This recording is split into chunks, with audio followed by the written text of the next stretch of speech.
Stand with Ambazonia. Empower ABC Amba TV. We are calling on Ambazonians around the world to unite and uplift ABC Amba TV, Ambazonian Broadcasting Corporation. In this critical time of war, ensuring the station's survival is more important than ever.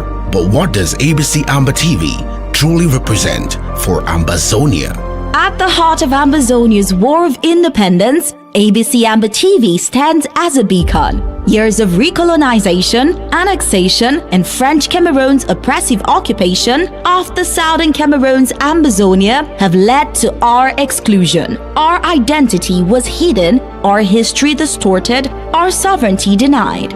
Queen of England is aware that the British Southern Cameroons were never a colony under France. Since its inception in 2018, ABC Amba TV has been our lifeline. Months of diplomacy have failed to resolve the crisis as fear grows over an imminent Russian invasion of Ukraine. Our work in the dark is our chance to tell our stories to the world, to give voice to the voiceless and broadcast the truth of our struggle. We are serious about executing this revolution. It has become a vital arm of our government in wartime, making diplomacy achievable and showcasing our untold stories.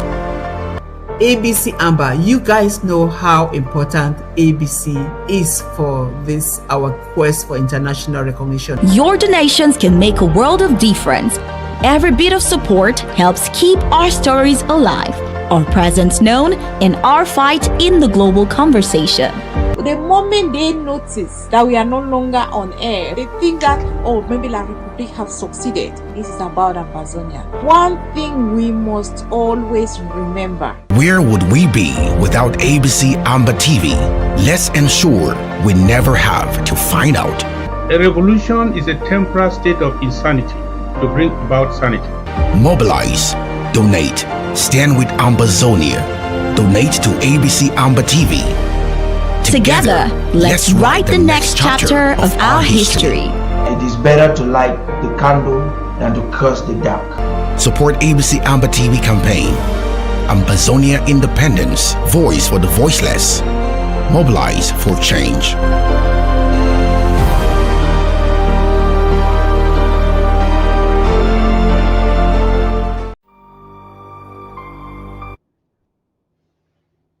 Good morning, good afternoon, good evening, esteemed members of cabinet and government, ladies and gentlemen of the press, you're welcome.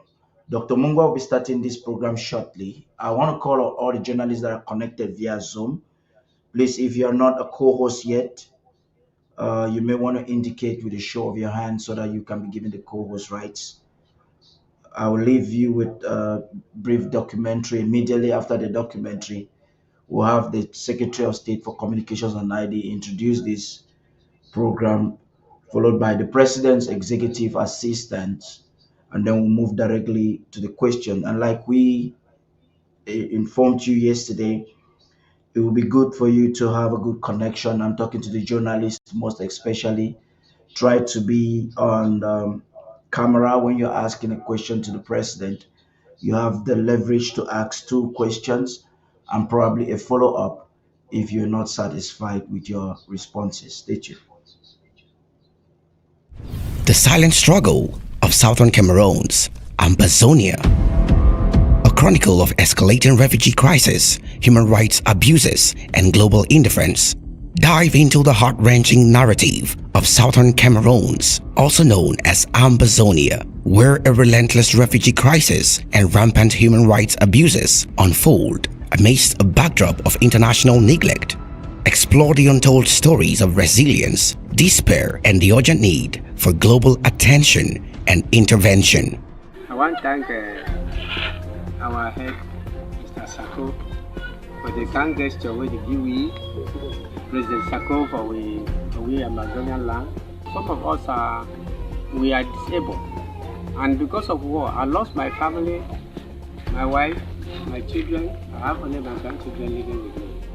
So once they make me continue to give us this gesture, because some of us we don't have means we'll get some small thing for ourselves. I don't have the strength to stand and do something with one leg. I am appealing for humanitarian support for my people. Ambazonian refugees need our help. In a world brimming with indifference, we are compelled by duty, compassion, and an undying need for justice to raise our voices for the unheard. The plight of the southern Cameroons Ambazonian refugees cries out for immediate action. War, displacement, and marginalization have plunged innocent lives into unfathomable suffering. Can we turn a blind eye to such human agony? In the name of our shared humanity, we must act, and we must act now. A cry for justice and compassion, the untold sufferings in Ambazonia. While it is no news that war exacts a profound toll on societies, tearing apart communities and fracturing families. However, the conflict between the Cameroons and Ambazonia, the southern Cameroons, has been ongoing for over 8 heartbreaking years. This brutal conflict not only epitomizes devastation, leading to the displacement of over 2 million people, but it also thrusts into light a harrowing modern-day genocide. When the sound of gunfire pierced the serene skies over southern Cameroon's Ambazonia, a thriving community was thrust into a relentless storm of chaos and despair. Decades of socio-political inequalities, marginalization, and a belligerent occupation escalated into a brutal conflict, the effects of which have reverberated far beyond the nation's borders. Innocent civilians, our sons and daughters, mothers and fathers, are now faceless statistics in the stark realities of war, displaced, terrified, and forsaken. It is sad to say that this is not just a struggle for survival, but a dire quest for basic human dignity. We have seen women and children in broad daylight, the most vulnerable pillars of every society, have been uprooted from their homes. They journeyed to far distant lands seeking refuge, but found themselves ensnared in different webs of suffering. The journey alone offers a taste of the brutality ahead. Countless souls have not only succumbed to the treacherous terrains of the Darien Gap in Southern America, but also the roasting deserts in North Africa, with some wasting in the high sea, seeking for safety and greener pastures. A harsh testament to the shared desperation driving the young men and women and youth's exodus. The people of Ambazonia suffer under the weight of intrusion, aggression, and recolonization by French Cameroon, with little to no international intervention. It is profoundly troubling that the global community continues to turn a blind eye why this humanitarian catastrophe is being overlooked and underestimated by credible human rights organizations remains a mystery. As healthcare professionals and political activists committed to a just, healthy, and humane world, it is incumbent upon us to demand immediate international attention to this humanitarian crisis. We call upon world governments, humanitarian organizations, and individuals of conscience to heed the cry for justice. Humanitarian aid must be mobilized to provide food, shelter, and medical care. Efforts must hinge on creating safe corridors for those in transit and fair asylum processes for those who reach host countries. Human rights reporting and underestimation of displacement figures by credible humanitarian organizations. Accurate reporting on the crisis in southern Cameroon is gravely impacted by intimidation tactics employed by the oppressive regime of Biya, leading to significant underestimation of displacement figures. While the UNHCR reports approximately 87,000 Cameroonian refugees in Nigeria as of March 2024, Ambazonian authorities, who receive daily figures from their people on the ground, assert that the actual number exceeds 400,000. This disparity underscores the severity and human cost of the situation. The challenges do not end with reporting inaccuracies. The Nigerian government authorities have reportedly interfered with the UNHCR processes of identifying and registering refugees, which may explain why many refugees have reported being denied registration by UNHCR representatives on the ground in Nigeria. Tragically, even those who managed to get registered have not received any support from the UNHCR for over a year now. The little aid that was initially provided was abruptly stopped without any explanation, leaving the refugees in limbo and grappling with uncertainty and despair. Standing at the precipice of this humanitarian disaster, the world has a choice: to ignore the needs of southern Cameroonians, Ambazonians, refugees, or to rally behind their quest for dignity and justice. This is our moment to rise above the noise of political rhetoric and take decisive action. Let us not allow our generation to be remembered for its willful ignorance, but for its steadfast commitment to human dignity. Meanwhile, the French Cameroonian authorities have also reportedly interfered with and restricted the operations of human rights organizations such as Amnesty International, Doctors Without Borders, and even the UNHCR within Cameroons. These organizations, which champion the cause of human dignity worldwide, face obstacles that hinder their ability to provide essential aid and bear witness to the atrocities unfolding in the sub-Saharan African region. Voices of displacement, the struggle of Ambazonian refugees in Nigeria. Life as an Ambazonian refugee in Nigeria is fraught with unimaginable hardship, with limited access to healthcare, rampant food insecurity, and scant economic opportunities. Many find themselves in a relentless struggle for survival. Despite recent efforts from humanitarian organizations and the Ambazonian government, the aid provided falls heartbreakingly short. In my 3 years of reporting on the ground, I have witnessed heart-wrenching realities: infants succumbing to hunger, young girls turning to prostitution out of desperation, and refugees driven to suicide by the sheer hopelessness of their circumstances.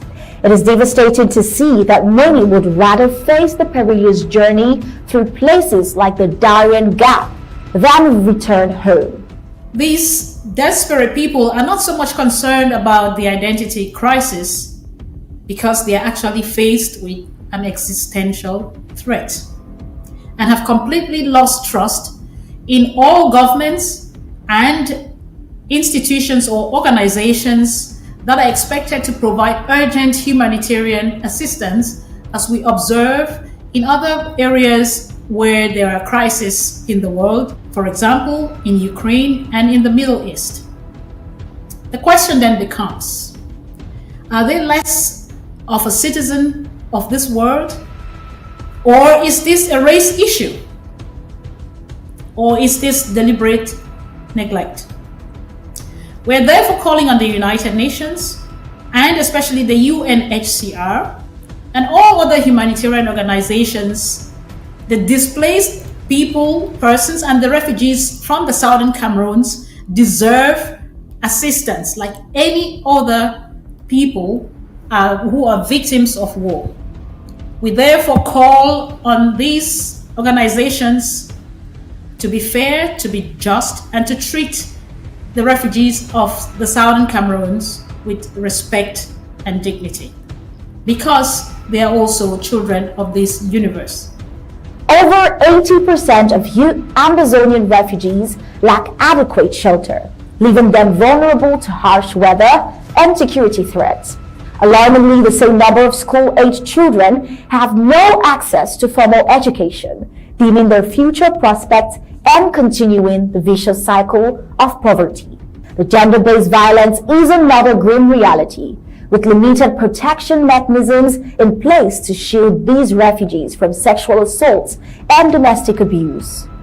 In the throes of such adversity, the humanitarian spirit urges us not to overlook the plight of these displaced individuals. Accurate and transparent reporting, coupled with prioritized humanitarian assistance, is not just a logistical necessity, but a profound act of compassion.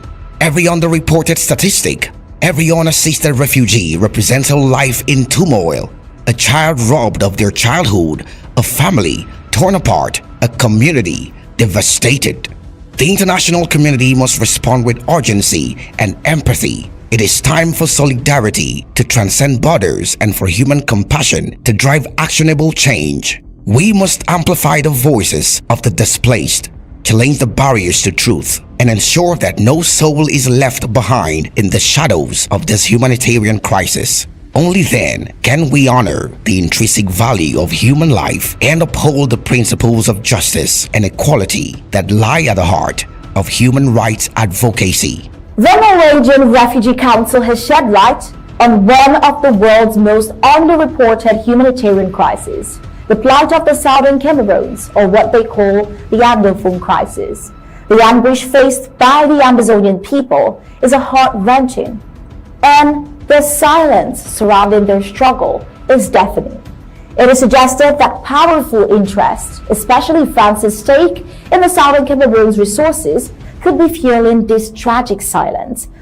This genocidal war declared on us by the 90-year-old dictator Paul Biya on the 30th of November 2017 is raging, and our people are going through this horror in pain and in plain sight while the world watches on. This is our reality daily. We must listen to the stories of these refugees. We must face the truths that these statistics reveal and push harder for meaningful change. We owe it to them to ensure that their voices aren't just heard but acted upon.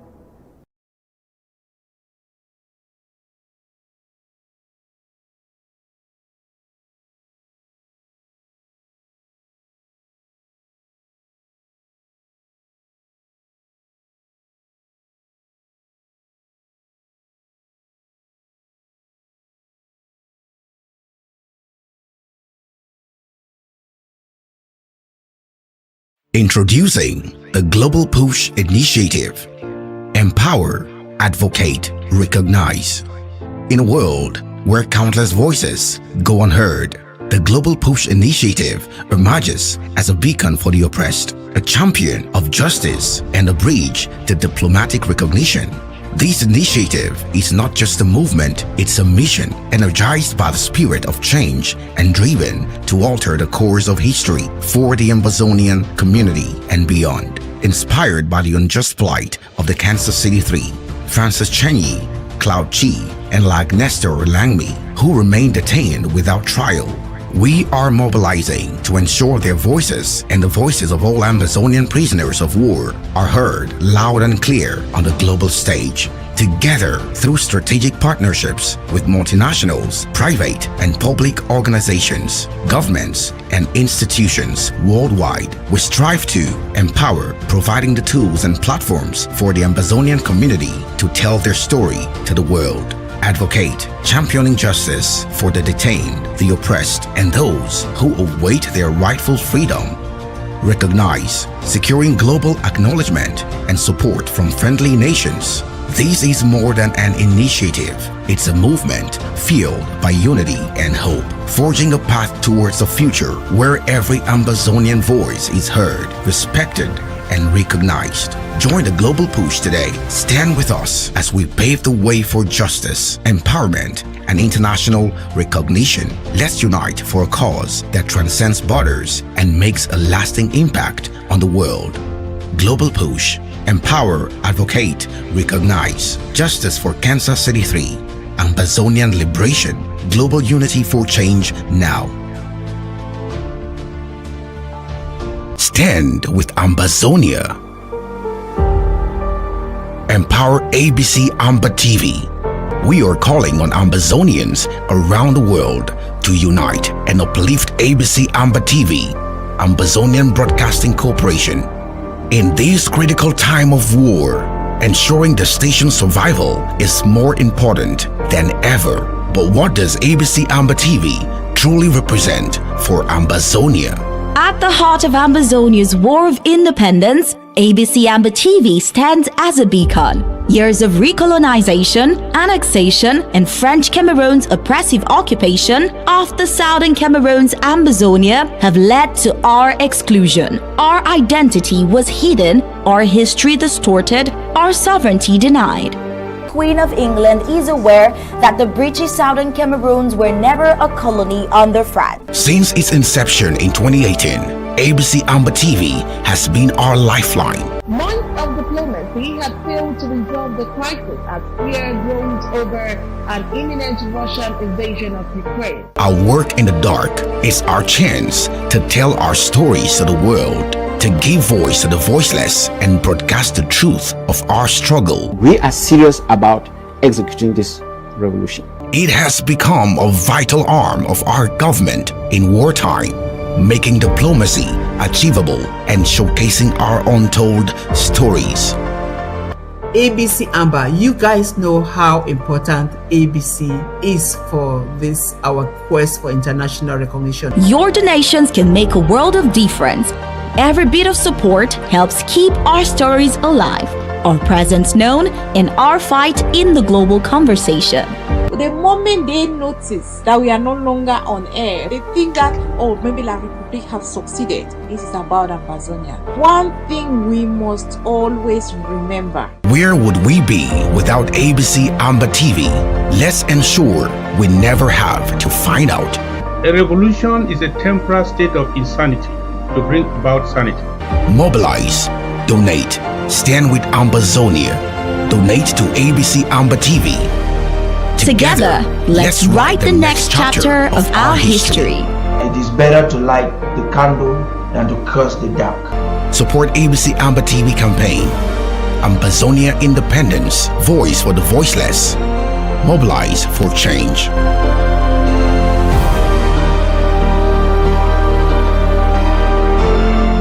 Fellow citizens of the southern Cameroons, Ambazonia.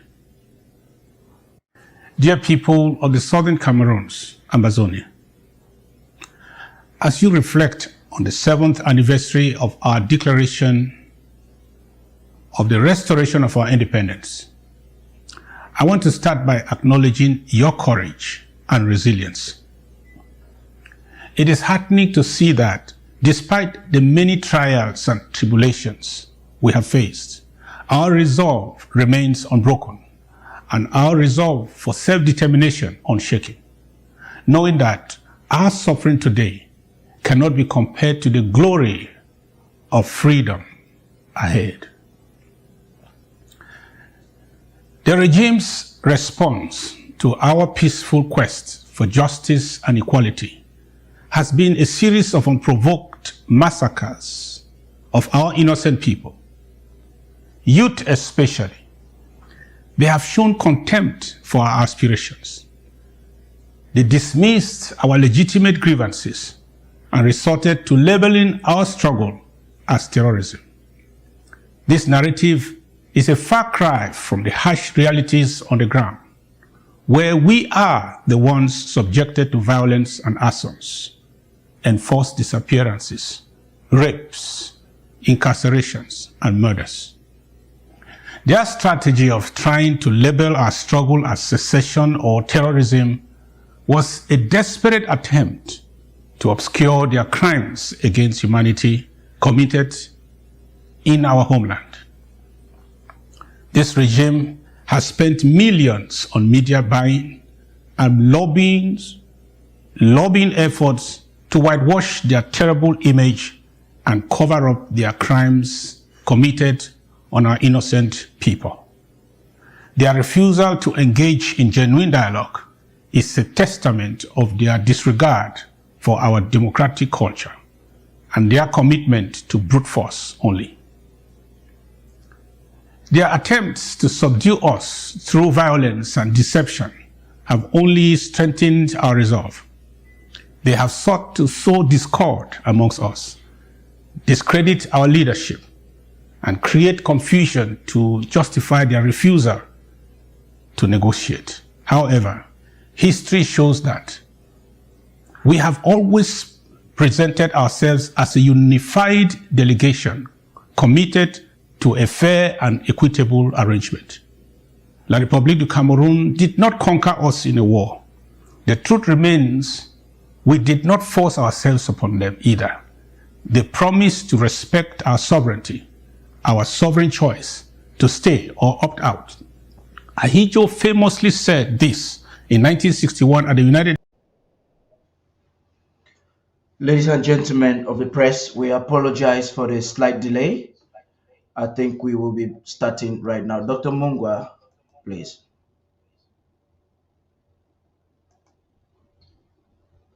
Dr. Samuel Ikomesako, President of the Federal Republic of Ambazonia, esteemed members of the government of Southern Cameroon. Ladies,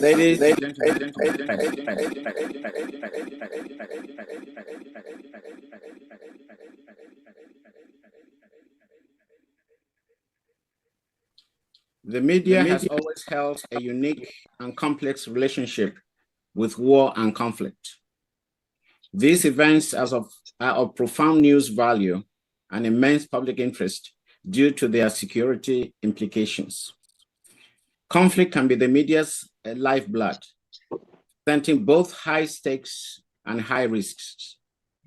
Unfortunately, much of the discourse surrounding the media's role in war focuses almost exclusively on its exploitation, where the media has been wielded as a tool for furthering conflict rather than promoting peace.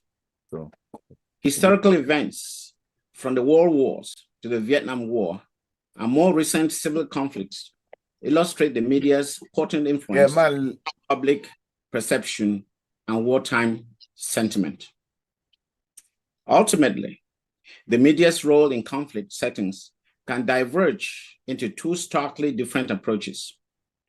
On one hand, the media can become an active participant, exacerbating and inflaming tensions, injustices, and deceit. On the other hand, it can maintain its independence, actively contributing to the resolution of conflicts and easing the resultant violence. Whichever path is chosen, responsible and honest reporting remains paramount, as reckless journalism can be as destructive as the conflict itself. The conditions of the battlefield bring their own set of challenges, complicating the efforts of journalists to pierce through the fog of war. War correspondents often have to construct narratives from scattered and confusing accounts across vast regions, while being restricted to specific locations. Compounding these difficulties is the reality of censorship and intimidation by autocratic regimes, such as the one currently in place under President Biya. As a secretary of state of the government in exile of the Southern Cameroons, Ambazonia, I urge you, esteemed journalists here today, to recognize the immense power your voices hold. Your reporting is not merely an account of events, it is a weapon in the arena of warfare. Continually reflect on this pivotal question. When history is written, will your voice have championed justice and the plight of the oppressed, or will you have unwittingly supported autocracy, oppression, and the unlawful occupation of the Southern Cameroons? Your role is crucial. Use your platform to illuminate truth and foster peace through justice. Thank you for your commitment to honest journalism, and thank you for being here today. At this point, I will hand over the microphone to the President's Executive Assistant, Professor Bridget Tebo, who will present the press advisory to you. Thank you.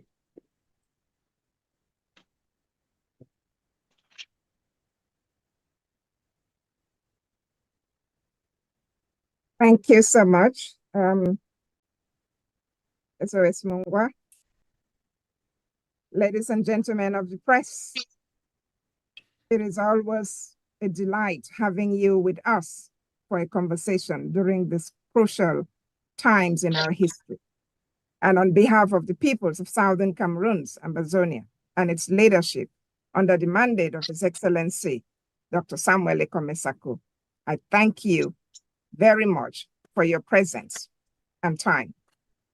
In the past 72 hours, the world has seen once again the citizens of Southern Cameroons, Ambazonia, former British Southern Cameroons, fervently celebrating their Independence Day, October 1st. These celebrations have been a powerful expression of their collective aspirations to achieve complete independence from the occupation by French Cameroon. Contrary to the narrative promoted by French Cameroon's media and their allies, it is now evident that our people are united in a shared vision. The celebrations were a resounding success across the nation, free from the influence of divisive elements like the ADF under Ayaba II, whose involvement with the Ambazonian movement remains highly questionable. We firmly believe that following the successful response to the Ambazonian government's call by a diverse group of Ambazonians, both at home and abroad, who gathered to celebrate our independence, the narrative propagated by the international community and the French Cameroon media, claiming that they do not know who to engage with or dialogue with, will be reversed should their claims be genuine. The arrest of Ayaba II and the absence of his loyalists, the ADF, with a minimal number on the ground, did not deter the substantial presence of our Ambazonia State Army, the ASA, and the huge crowds of civilians who turned out from expressing themselves. This does not only serve as evidence of our resilience, but will also clearly demonstrate who truly represents the voice of the people of Ambazonia. Despite La République Cameroon's ongoing refusal to engage in meaningful dialogue, demonstrating a total disregard of democratic principles in favor of military brute force, their actions have only stilled our determination and unity of purpose. Their reliance on violence and subterfuge highlights, with 600 villages already burned down, 55,000 of our people killed, 2 million displaced, 10,000 widows and orphans. The stark contrast between our commitment to self-determination and their oppressive tactics of destruction. Historically, when our predecessors opted to join La République du Cameroun, it was not through conquests. We were promised that our sovereignty and choice would be respected. Amadou Ahidjo stated in 1961 at the United Nations, and I quote, "The two territories will be united, but they will maintain their respective institutions. The Southern Cameroons will keep its own administration, its own parliament, and its own laws." However, that was a blatant lie. What we now face is brutal annexation, hostile occupation, and a senseless 7-year-long war. Referencing the president's recent speech, the government of Ambazonia is observing the developments regarding the arrest of Messiah Bacho Lucas. We trust that this arrest was not driven by political motives and expect that any trial will proceed under Norwegian law, not Cameroonian law. While we do not excuse any alleged criminal acts by the ADF, we anticipate that Norway's justice system, known for its commitment to the rule of law, will uphold the rights of all individuals involved. Let the law take its course. We trust that the innocent will be vindicated and that criminals will face justice when the law is interpreted correctly and applied impartially. We wish to inform the press that the leadership of Ambazonian government, through the Justice Minister of Norway, filed a criminal complaint in 2019 in the Norwegian courts already against 98 suspects of genocide and war crimes in Cameroon. These individuals also traveled to and from Norway. Ultimately, the vision of the government of the Federal Republic of Ambazonia under President Sako's leadership is committed to finding a political solution to end the ongoing conflict between the two Cameroons. However, as long as La République du Cameroon remains obstinate, we as a people are determined to fight back until the very last man or woman standing. That is a promise. At this juncture, let me take my leave so that the President of the Federal Republic of Ambazonia can attend to the needs of the press. Thank you all again for your patience. And thank you, Mr. President. The podium is yours. Thank you. Bridget Table, Executive Assistant to the President, Professor, University of Massachusetts, Dartmouth. Thank you. Yes, thank you, gentlemen and women of the press. Thank you for coming. Some of you for the first time, others have seen your faces before. So we are very delighted to have you here today. So I will be here for a while and I'm ready to take some questions as you pose them. If you can speak. We can see you, sir.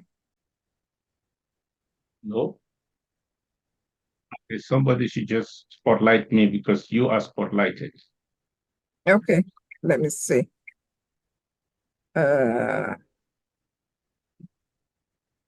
Okay. So, okay, sir. So over to you now. Thank you for having me. Thank you once again, Mr. President.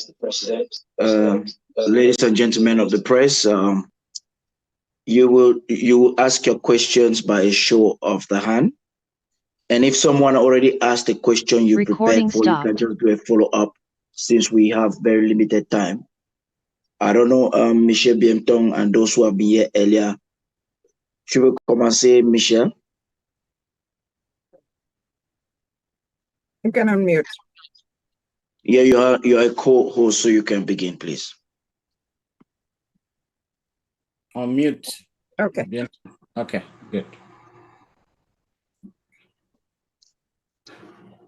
Oh, we can't hear him, can we?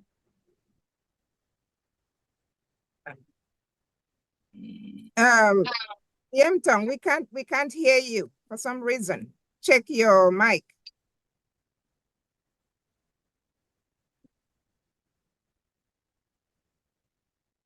And you are unmuted. Well, we're working on his sound. Hamza, do you want to follow? I don't know, is your crew on? I am seeing the other newspaper. I've not seen NTA television at the year.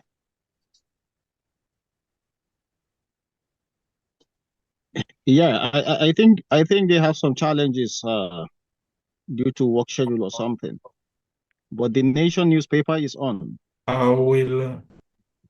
Recording in progress. Hello? Yeah, go ahead, please. Okay. Is it okay now? Yes. Yes, you can go ahead. Okay, okay. I will ask my questions in French because most of those who follow me on social media are French speakers. Alors, Monsieur le Président, Samuel Sako Ikome, j'ai quelques questions à poser. La toute première question, c'est par rapport à l'offensive diplomatique du gouvernement ambazonien. Quels sont vos rapports avec des pays comme le Nigeria, comme la France? Parce que j'insiste sur ces deux pays. Pourquoi? Parce que c'est le Nigeria qui a livré vos prédécesseurs au gouvernement camerounais. Et la France, pourquoi? Parce que c'est la France qui soutient le gouvernement camerounais dans tous les actes posés par le gouvernement à l'effet de ralentir votre lutte de libération. Donc, quels sont les rapports du gouvernement ambazonien avec ces deux pays-là? Ça, c'est la première question. La deuxième question, c'est les activistes ambazoniens qui sont en prison aux États-Unis. Alors, quelles sont les nouvelles que vous avez d'eux? Quelles sont leurs conditions de détention?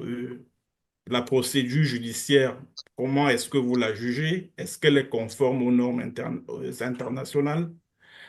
Et la dernière question, c'est par rapport à la médiation suisse. Que devient-elle? Parce qu'on n'en entend plus parler. Pourtant, c'est une initiative qui était soutenue par les États-Unis. Qu'est-ce qu'elle devient, cette médiation suisse? OK, merci. Thank you. Do you need Yes, translation? no. Yes, thank you, our good friend Michel Bienton. Concerning our political diplomatic offensive and relating to the nations of Nigeria and France, our relationships are not where they're supposed to be. And that's unfortunate because of history, because of events that happened before and recently. Our offensive our offensive constitutes in reaching out and making them understand that the people of Ambazonia are friends. We are not enemies. We don't, for example, we don't hate the French people.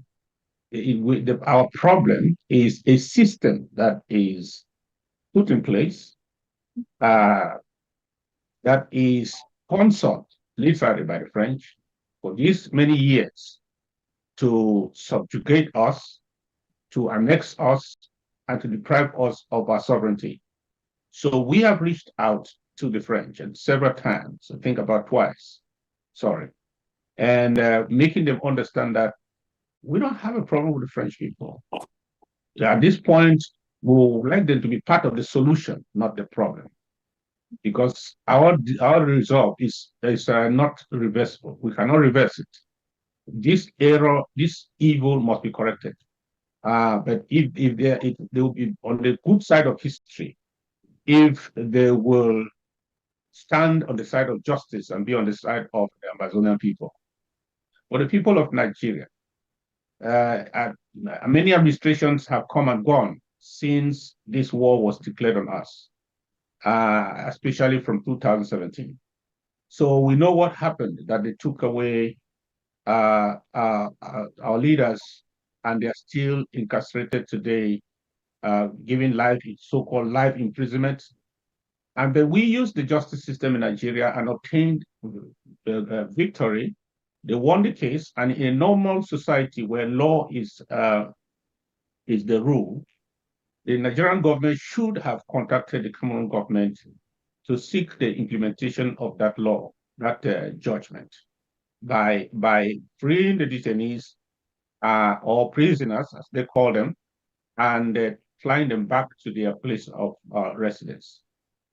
We are working with the we are trying to reach out to the current Nigerian administration to look at this issue differently than the former that was responsible for the plight of our leaders. So we are just in a diplomacy of appeasement to make these people understand that we have a relationship that is going to be, that is just natural, and that will be event. So we have always been good to each other since from history when we were once governed together as one. So that is what we are trying to do at this time. And we believe that the political class understands us more than the ruling class. I believe that through the political class, the ruling class will come to that understanding too. And we pray also that they will have the political will, not just to understand, but to do the necessary. That's where we are. And concerning the cancer street, we believe in the justice system in the United States. We also believe that anybody can, anywhere in the world, try to instrumentalize the justice system. But we know that because of the various layers of the division of power within the government, the checks and balances, it will be difficult for anybody who tries to do that to go through that and succeed.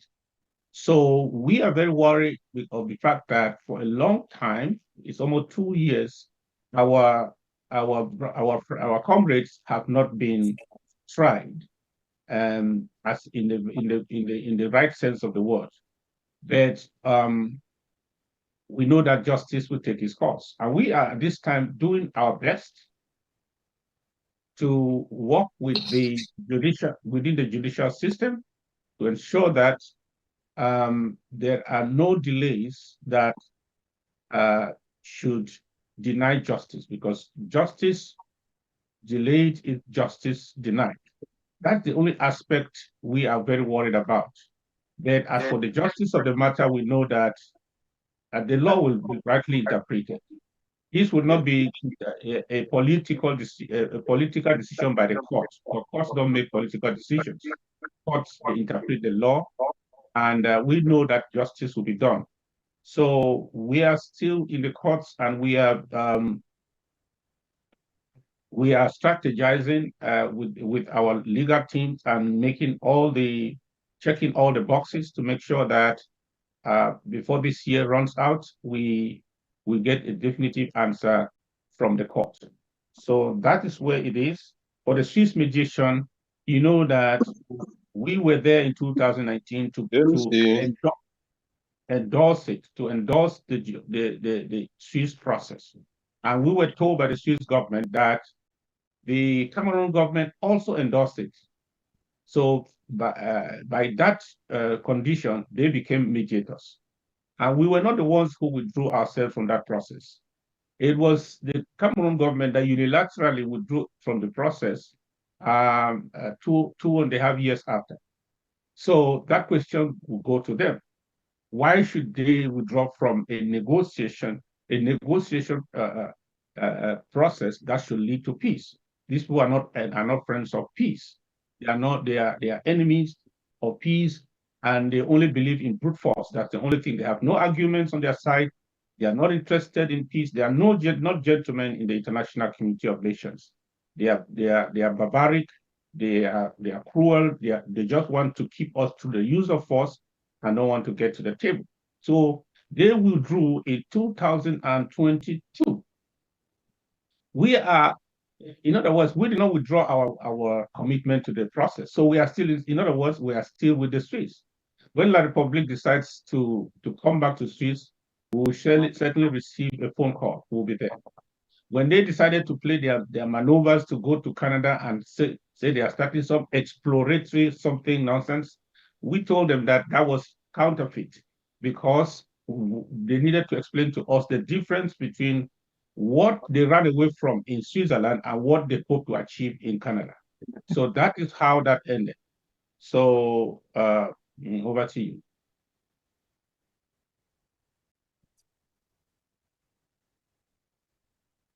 Thank you very much, Mr. President.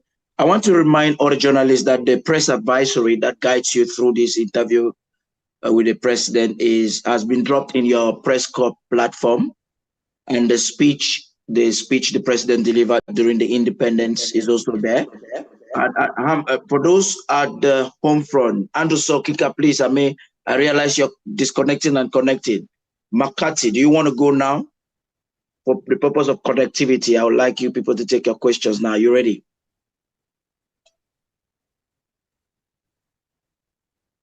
Just show your hand and we'll unmute you, please.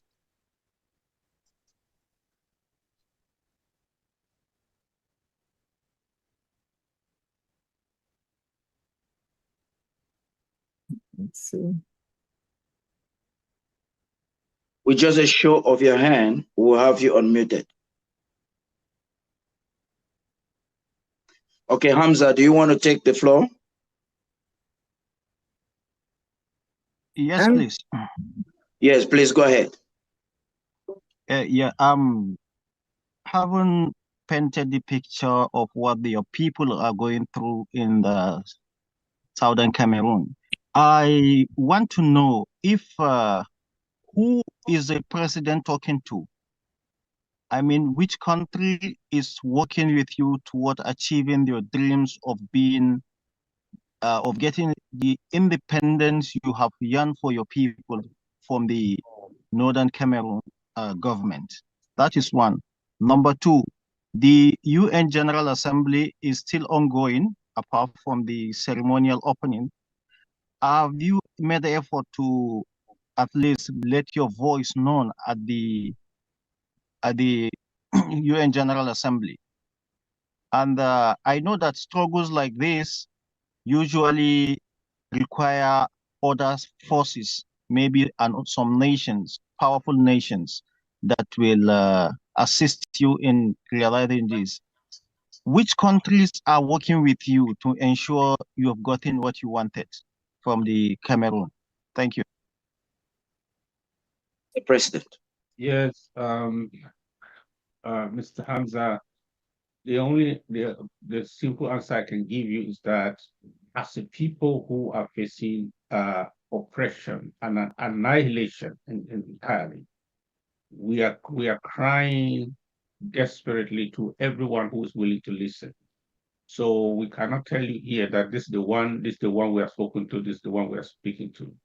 We are crying out to all the African nations. We have reached out to many, even in the European nations. Those that are interested in the resolution of such conflict, who have been instrumental one way or the other, who are also involved by the historicity of this problem.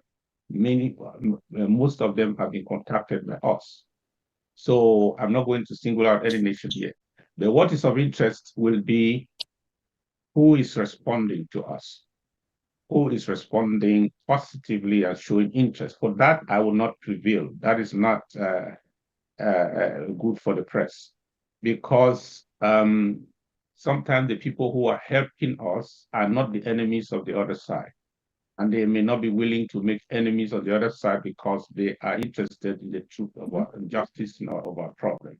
So I would not reveal that. But to tell you the truth, we are working, and because our matter is rooted in the truth. We are not some charlatans that just came from nowhere trying to divide somebody's country. Our problem is so rooted in truth that the only way you will not listen, you will not take it serious, is not to listen. Because if you do, you will naturally gravitate to the truth of the matter, and it is on our side. Because we did not force ourselves to these people. We were not conquered by the Republic. We are not part of their country that is trying to break and secede from them. No, we came into a union with these people, and we attempted through the mandate of the United Nations to unite with them through the law, the resolutions carefully prescribed by the United Nations, and they rejected all these moves and decided to annex us. And so the marriage legally did not take place, and we are asserting our sovereignty, as it were, before we attempted the failed experiment. So the truth is on our side. So anyone who listens to it, naturally, will want to help us. So we'll not reveal that. Concerning the United Nations, they are still members of the UN who we talk to, and I believe that where the United Nations can play a role, you will hear voices that will come up on having understood our problem, because as we continue to educate and insist to touch the consciences of people, to not just know the truth, but to do what is right, I believe that there will be voices within the UN that will speak if the matter is only put on the floor. Because sometimes the powers, there are just a few powers within the UN system that decide the agenda of that club. So we may not expect much until certain things happen, and those powers are persuaded that this is the right time to have the matter on the discussion. There was a first discussion, I think it was in 2019, and aerial discussion at the United, which is non-binding. It is just a mere talk, like an unofficial talk on an issue. I think that was brought on the aerial discussion by the United States. So maybe one day, and not too long from now, it will move from the aerial discussion to a real discussion. But we are doing our best, and for the details, we hold them to our chest.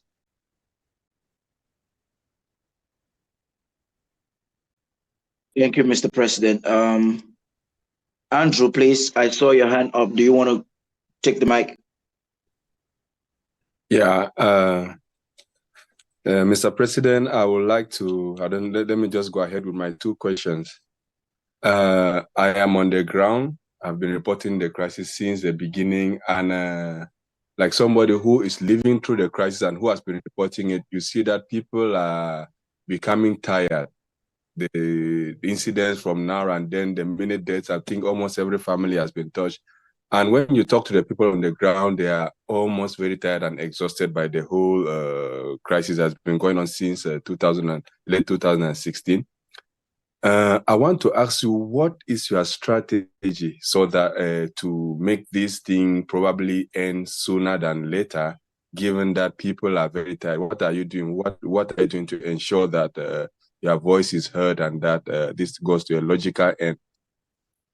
And then my second question, I would like to get your comment following the arrest of Mr. Yabacho. I know he's the leader of the ADF, one of the several groups that are fighting for the same thing. They are fighting for the same thing you are fighting for. I want to know your comment regarding that, and I also like to know whether with his arrest, you or your team are also worried about a similar thing happening, or yeah, something like that. Mr. President. Yes, thank you for the question. I want us to understand that fatigue is not an Ambazonian problem.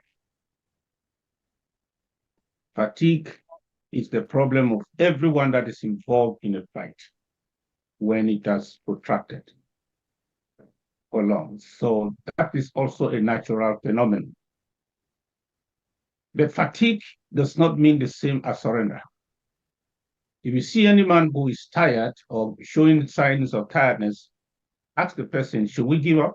You will get another answer.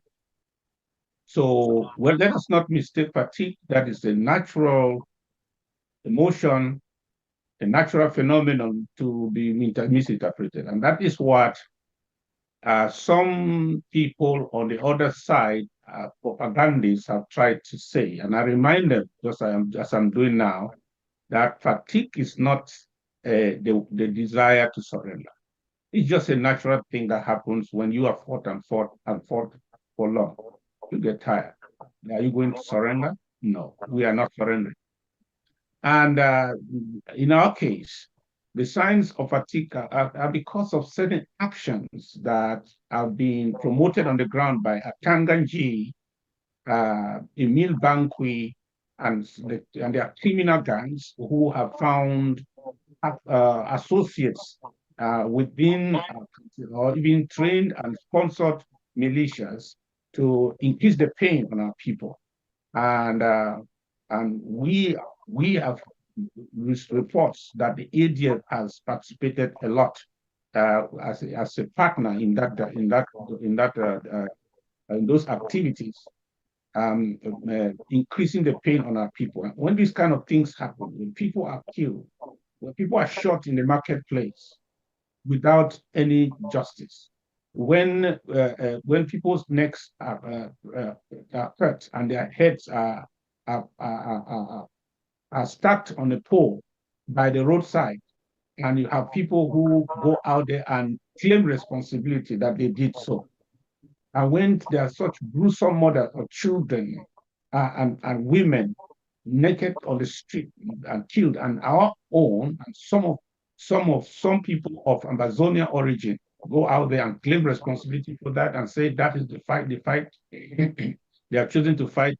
Those things can bring not just what you call tiredness, but some kind of discouragement. The discouragement does not mean surrender. Tiredness does not mean surrender. It's an expression of disappointment with certain things that they see and certain things that they have gone through. So I think that concerning the arrest and detention of any Ambazonian, we are not surprised that some people get arrested. We are not. My only concern is that nobody should target people for political reasons on this matter. No nation should do that, should target anybody for political reasons, because you cannot decide the political issue of this Ambazonia from your courts, because you don't have the Ambazonian law. You don't have the United Nations resolution before you. You don't have the laws of our what we call our constitution, as it were. That's not what you're. So you cannot decide on this matter politically. We reject any political decision by any country over this matter, except the United Nations or the International Court of Justice. So any arrests, any prosecution of anyone, any individual should be based on the laws of the countries that they are in, and not try to judge between La Republique and the Ambazonia who owns the land. If that's because you must go through that determination for you to know who is the oppressor and who is the oppressed, who is the terrorist and who is the freedom fighter. So that is not where we want any country to delve into right now. If they are interested, they should sponsor this matter at the ICJ so that it will be carefully decided by a rightful interpretation of the foundation laws or resolutions at the United Nations that establish that experiment called the Federal Republic of the Cameroons that is no longer in existence. So that's where it goes. So if the law is to be applied, let it be applied as it is, not with any bias, and let those that are truly guilty be condemned. I don't fear anything. From the day we got involved in this, we know that we are under the the spotlight of the laws in our country. The laws in our countries they will always make sure that there is peace and order, there's security. Yeah, so we are very conscious of that. And those that have no problems with the law don't fear the police, and they don't fear the courts. The only time the truth and the just fear the courts is where there's corruption and there is instrumentalization of the judicial process. So anyone involved in this, whether rightfully or wrongfully, has an expectation that even now or at the end of this, the law will look into what we have done and what we have not done, because war is not just barbarism. War is like a sport, it has rules. So we are making sure that we work by the rules, and if where the law exists, those that work by the rules will not be in trouble. And that is how the government of the Southern Cameroons has always conducted itself. We have vehemently condemned any violence against people, the killing and the maiming and the kidnaps and all the rape and all that, like Republic of Cameroon is sponsoring through their proxies. We have vehemently condemned them, press release after press release, statement after statement, and instructing those volunteers, community vanguards and volunteers defending our communities, telling them what is right to do and what is wrong, what will make them not enjoy the freedom they are fighting for. That is what we do, LGA by LGA, county by county. So, and because we are so much after the law and making sure that justice is done, in 2019, we wrote a petition to the ICC, International Court of International Criminal Court, and we also discovered that just maybe then we found that there are about 11 international jurisdictions around the world where we can still deposit our complaint, and not on the historicity of this problem, but on the criminal acts that have been committed. We decided to also lodge complaints in 8 international criminal jurisdictions, and Norway was one of them. Belgium was one of them. So we submitted those petitions there in their courts. They were supposed to have started investigation a long time ago. I think we got reply just from 1 or 2 of them. We got replies. We are saying that, and I use this opportunity again to say that now that Norway has decided to be interested in the implementation of its in the involvement in its justice system on the crimes that are purportedly committed in Ambazonia, they should not do it just because of one of their citizens they find, or 2 of them. They should not just let that just be the beginning. Rather, they should go to their files within the same court and find the petition that we filed in, I think, November 2019. Let them pick it up. It has 98 suspected war criminals, people who have committed, we believe have committed crimes against humanity, 98 in that petition. Let the investigation begin. Let them start making some other arrests. Some may be hiding in the Cameroon embassy. Some may be coming in and out, especially in moments like this. Let them check their list and begin the investigation. That is how justice is a two-edged sword. It should not be biased. They should prove that they are not doing this against us because of a certain bias, but because of the truth of the matter before them, and which should include every other person that has been reported or petitioned to their courts for investigation.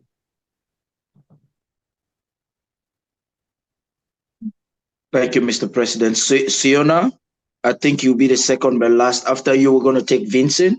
I just want to remind you, ladies and gentlemen of the press, that the recording of this program will be sent particularly for TVC and for NTA. Sonia, okay, we have Randy. Randy, please. Maybe I'll take you before Sonia.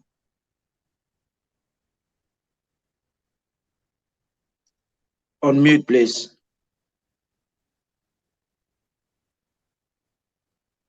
Okay, thank you so much. Mr. President has made some very strong statements regarding Ayabacho on the ground. And I would observe that we have heard similar harsh talk from Ayabacho and other Ambazonia leaders in the diaspora. And this plays out as conflict situations between you, the leaders on the ground, bringing a lot of kind of confusing situation as to who is in charge. Are you making any deliberate efforts for all of you, the Ambazonia leaders in the diaspora, to be able to talk with one voice? And also, just to be to get you clearly, initially we heard about 95 cases concerning genocide by the Cameroon government, or is it the same thing you are talking about, 98 cases in the Norwegian courts? If you could just clarify that. And then recently I was in Bamenda, that is the heartbeat of this conflict. And a woman who recognized me as a journalist, a mother, called me and asked me, son, the way we are suffering now, if Ambazonia becomes independent, is this the way we'll be suffering? She was nearly in tears. So how would you reassure this woman that this suffering, this pain, children not able to go to school, people can't visit their villages for 7, 8 years, harassments, lockdowns, curfews now and then. How can you appease this mother? Yes, Randy, thank you for the question. Let me assure the people of Ambazonia that the government of the people of the Southern Cameroons has been the #1 umbrella that from the beginning of the escalation of this conflict in 2017 tried to bring the people together as one front as far as achieving our goals is concerned. We have tried and made many efforts, well-meaning efforts and common sense efforts to work together. And we will continue to pursue that. We are only careful not for anyone to abuse our good intentions. We will make sure that when we're in the pursuit of that goal, we avoid all infiltrations, because as the struggle goes, the enemy changes tactics, and we know that we're not the first revolution. There have been many, and that is the tactic of the other side, trying to plant infiltrators who are coming in not to build, but actually to destroy. And if you unite the bad and the good together because you want to achieve unity, you will simply destroy the good, because evil is very powerful, or delay the cause. So we are very, very careful. We have paid the price. Our people have paid the price, not for us not to be reckless at this time, or make decisions just following cliches instead of the substance of it. And so I can assure the people of Ambazonia that we're pursuing that carefully, very seriously, to ensure that even in that process, we filter who we call a leader that we can work together with. Remember, as I said, everybody does not need to be on the table for a comprehensive negotiated agreement to be reached with La Republic. Even in the nation of South Africa, Buthelezi was not on the table. The Communist Party was not on the table.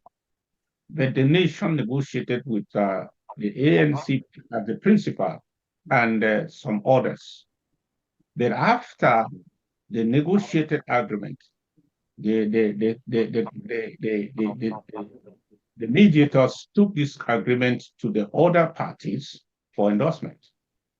Let us be united in purpose and pursue genuine unity with actors that are really for and have not been corrupted. They have not been persuaded by the other side. They are not infiltrators. They are not hired to destroy the process from within.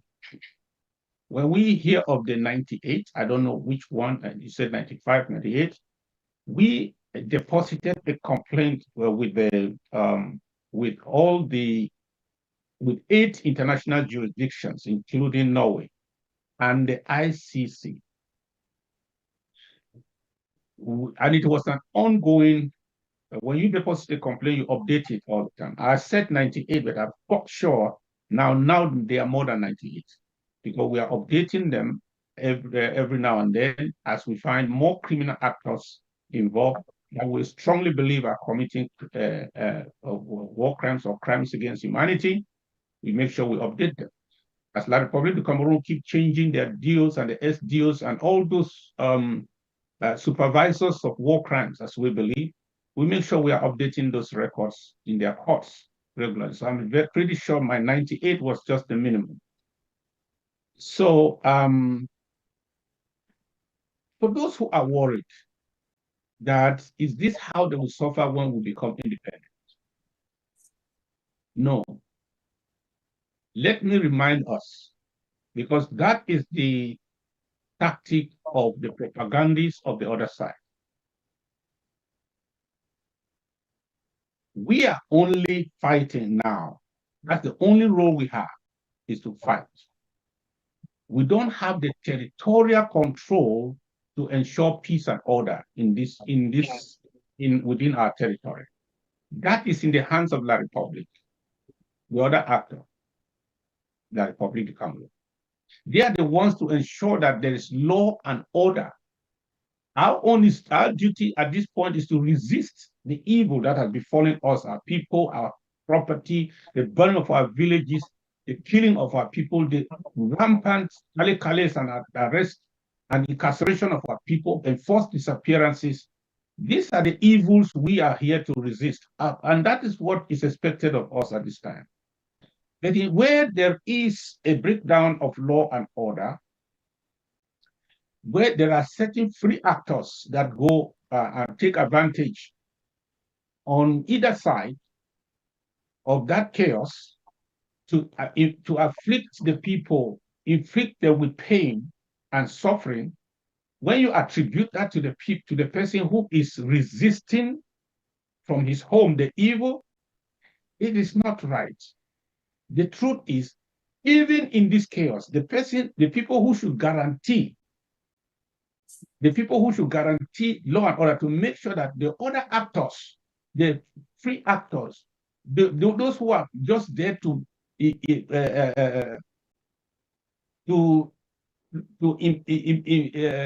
impact the people with suffering, as if they want to just punish the people, it is those who claim to be the governing authority that should put that in place. It is either they are able to put it in place or they call on the United Nations to help them. That's what happens in every conflict situation. The La Republic of Cameroon has carefully resisted every attempt of the world body to come, and they keep on saying there's no problem, that there is no problem, that everything has returned to normal. There is no problem, because they think that by inflicting pain on the people, they can turn the people away from their objective. They can make them so tired and so discouraged that they will give up on the fight. It's a tactic they are using. Normally, some of those acts of oppression, you tell me, in certain places, we know of certain ghost towns that have been implemented by the police, by the La Republic Army. They are the ones in some places sending people back to their homes. Say, go back, go back. You don't know that today you are supposed to be home. What are you doing outside? They implement it because, and they sometimes we have made a common sense decision to have a lockdown. They come again and say, we are going to have our own, their own is going to start now. They do all that because they know that they will find a way through their media and their online personalities and their political hanger-ons around to make sure that the people blame the people who are there to resist them instead of the people who claim to have authority over them. If you have authority over a people and there is disorder and the people need help, who should they look up to? They should look up to you. You should be able to bring order. You should be able to take care of their fears and make sure that you protect them. If the Republic cannot protect the people of Southern Cameroons again, then let them already surrender. That's the right side of the word. When we take over our country, when we take over the governance and the final authority over our country, we will not allow those free radicals, those free elements, those people torturing our people to torture them and remain on the streets, to go burn their houses, pull them out, lock them up for 250,000 before they release them. We will not allow that. We will not allow people to lock the roads and take money from people, that is exorbitant amounts of money so that they will be in pain. When they cry, we will be there to make sure we defend them. But one thing is clear, La République du Cameroon cannot defend these people that he called their people. Now you can see that they are only there to inflict pain. They have given up. Their expectation is that we too will give up because they are not helping the people of the Southern Cameroon. They have shown clearly that they have no authority that they can exercise to help. What's the purpose of government? The purpose of government is to ensure that there's security, there is development. They have given up on all these things. Therefore, they have lost control. They have lost their place. Let them go back and let them see how Ambazonians, when we establish our own, then you will now be able to ask me that will you still lock down again? No. They will ask me, will you still make checkpoints and take people and do something or allow some people to do that and we don't go after them? No. But today, it is difficult to fight these people and fight the war we are fighting. That's the difficult place. But if we are in total authority, we will go to hell to look for those people who are doing these things and inflicting this pain on the people of our people. No, we have paid too much a price for our salvation that we cannot be careless about it if we take over the complete governance of our territory. La République du Cameroon have lost it, but they are not giving up. That is the problem. Let everyone who is listening to us of Southern Cameroon's Ambazonia descent hear this. If we take over this full control of our territory, within a week, there will be no sign of oppression of our people. Anyone who dares, we shall follow that one to the pit of hell. We will make sure that everyone did not just fight for this, but we enjoy the freedom. But today, the Republic thinks that if you are suffering, it is a plus on their side. It will give them victory. So they are not interested. So stand with us. Stand with us. These people who are trying to add some pain in your menu, they are not our people. They are not fighting for us. They are derailed. Some of them are hired by La République du Cameroon. But in all this, there's no one pursuing them because it's difficult for us to pursue, to fight in two fronts when La République creates a new problem instead of the problem we came to solve. So just cut us a slack. We are doing our best to check the bad actors, but we don't have the full authority around to go around and pursue and say to the gates of hell. But if we were the ones in La République's position, that is exactly what we will do. But they cannot do it now because they think it plays in their favor. So we are not the problem. Matter of fact, pray that we take over territorial control of our country, and this will be the beginning of the end, the promise of a true, free, and democratic Ambazonia. That's what I can tell. Thank you once again, Mr. President. Akumbum Evis Makati, I just noticed your hand. Sonia, please, you want to bear with us? Let's take Makati. Makati, unmute yourself. I think you're a co-host. You have the possibility of unmuting yourself. Can you do that, please? Go ahead with your question. Sonia, you will be the last person who will take questions from, and that will be the end of this session. Unless someone has a follow-up question, but we're going to give this recording to every journalist and media house. Please go ahead, Makati. Yeah, thank you so much, the anchor, and greetings to those who are involved and to the president. I think my first question got to do with moderation. There have been client call from maybe right groups and other personalities in Cameroon regarding a federation.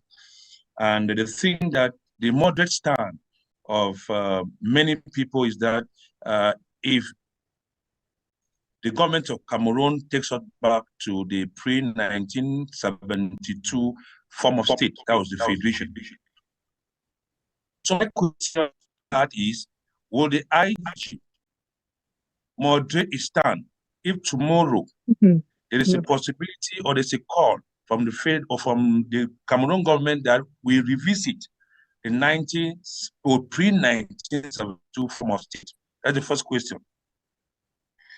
Then the second question is, there is rumor and there have been an attempt, when I follow right up from some pro-government activists and paros in Cameroon, they are talking of an all-Anglophone conference. They are now advocating for an all-Anglophone conference, meaning that they want all Anglophones, let me use the word Southern Cameroonians, because they are Southern Cameroonians, to come together and find out what is the problem and table it.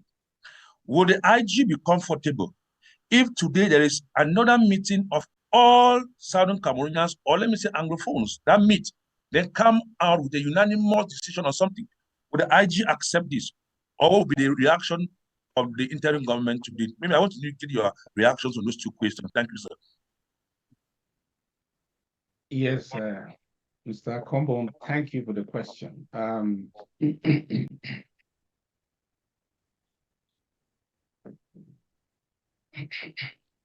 I don't know how to define moderation in this sense.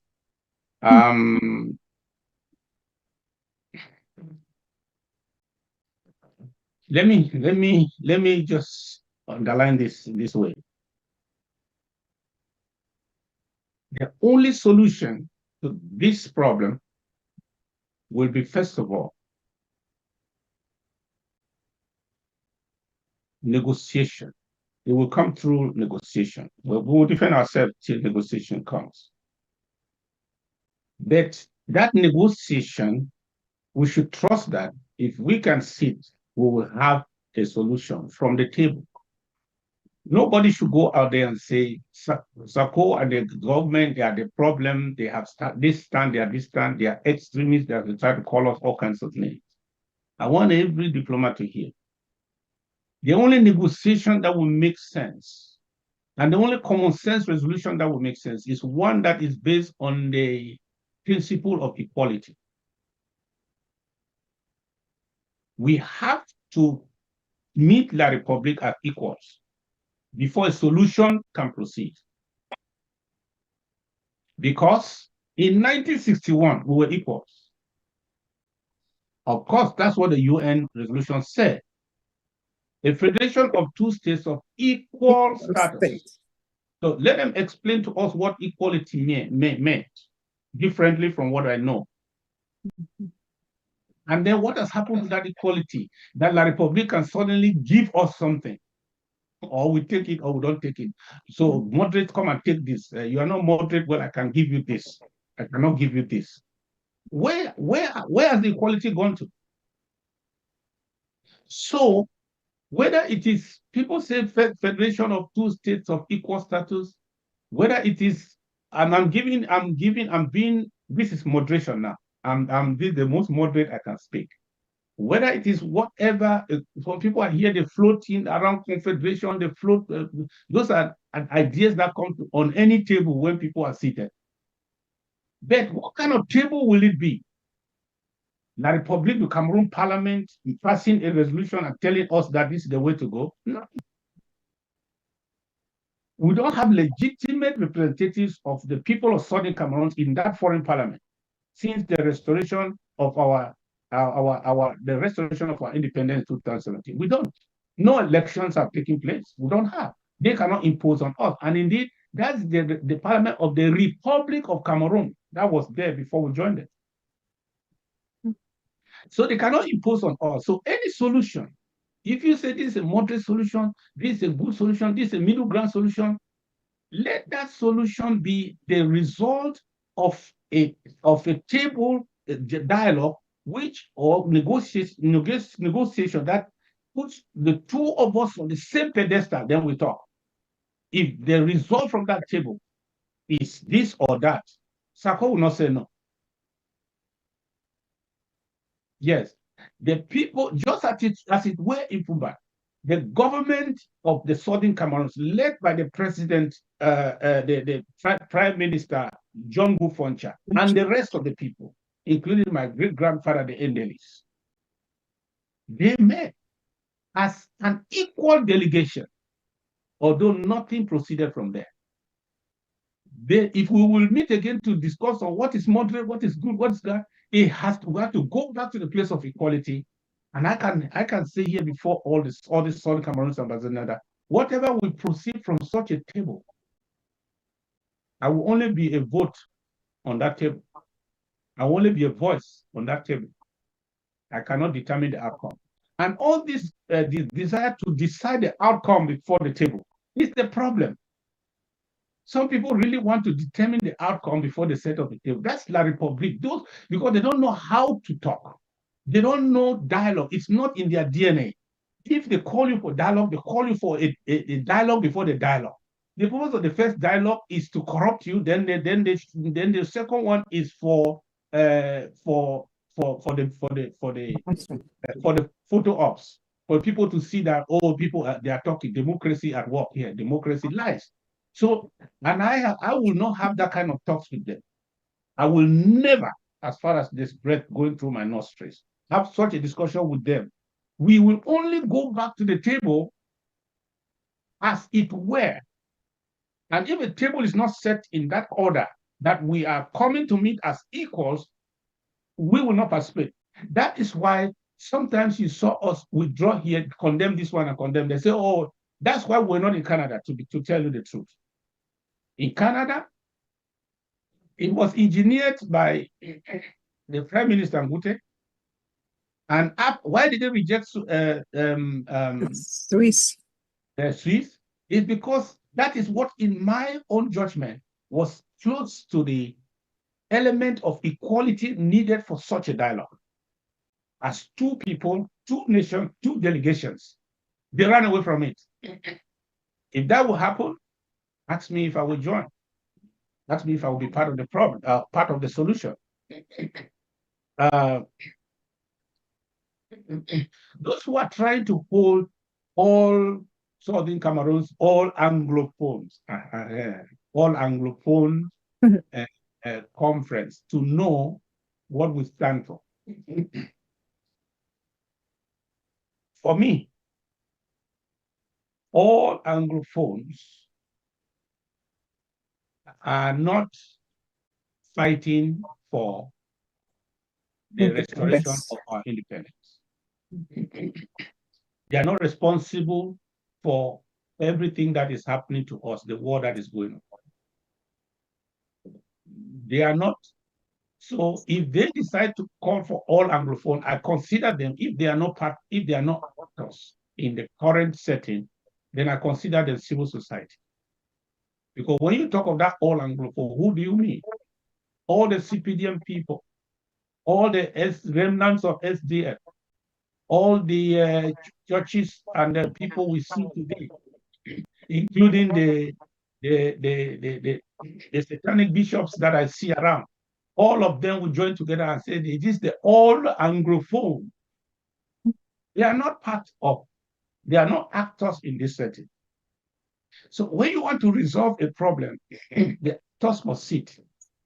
Not everybody who is concerned who has a concern. No.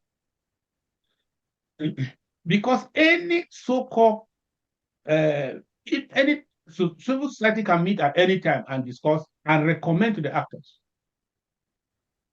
I want to say that, let us hear, if the so-called all Anglophones, including CPDM, including all kinds of people, all people, including my country people, all of them are Southern Cameroon. All of them come and join together and have a meeting, and they think that they are trying to solve the problem. They are only going to come out with a recommendation. If the idea is that that is where the blueprint for the solution of the problem will come from, it is nonsense. Because any solution by any group of people that does not disarm the people in the bush is a waste of time. Yes, any solution you propose is just, you put on the table is a proposal. But if that solution is not good enough to cause those that are resisting, that are fighting this occupation, to voluntarily put down their arms, that is not a solution. That's an imposition. So we are saying that let the people meet. And of course, if they have something called all Anglophones, I will not be there because I'm not an Anglophone. Yes. If they don't even have the guts to call it all Southern Cameroon civil society meeting together, they will still have to say Anglophone, because certainly they have never had the guts since 1992 to even call it all Southern Cameroonians. They will still call it all Anglophone. Who is Anglophone? What does Anglophone mean? Is this a linguistic problem? You call me Anglophone. You know how many people who are parents on the other side who also speak English, and according to Chiroma, they are Anglophones. So if you make an all Anglophone, I will look at you. I will listen. Probably if they want, after they make their resolution, they should send a recommendation to the government of Southern Cameroon and send a recommendation to La République du Cameroon. Because not every your side in this conflict is not determined by your birth, but it's determined by your ideological stance. So for somebody to say I was also born in a corner, the other one say I was born in I was born in Dog. Therefore, I'm also Anglophone. So all Anglophone we want to decide now. No.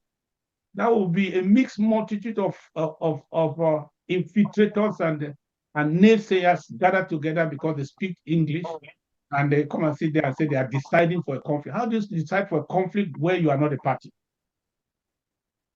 So I believe that people should get together. They should know who they are, and if they are not the actors, then they are civil society with legitimate concerns. Let them gather. When they make a decision or resolutions, let them hand over those resolutions to the actors in the conflict, both national and international, and so that we can find a solution.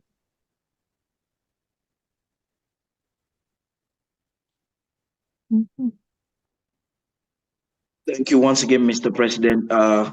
Sonia, please, you'll be the last person. I know you're finding difficulties to unmute yourself, but you're a co-host. Do you want to speak? Mr. President, we thank you for dedicating this time. Sonia, can you speak now, please?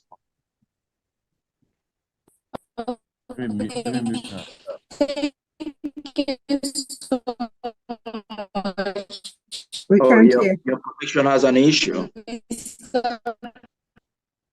She just typed something.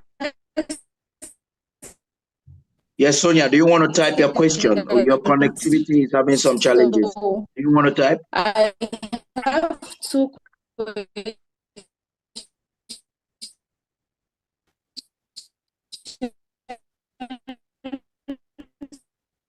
Okay, it's still impossible. Sonia, do you want to type your questions?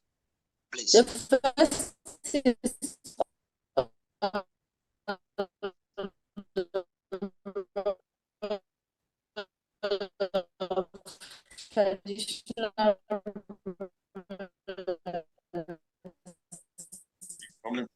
We can't hear.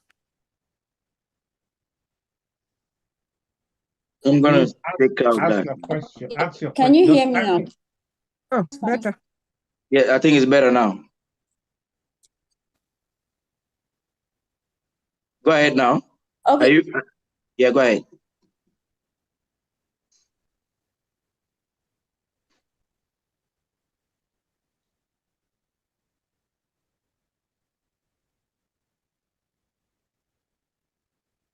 Can someone hear me? Hello? Yeah, yes, go ahead now, please. We can hear you. Okay, so I was saying that I have two questions.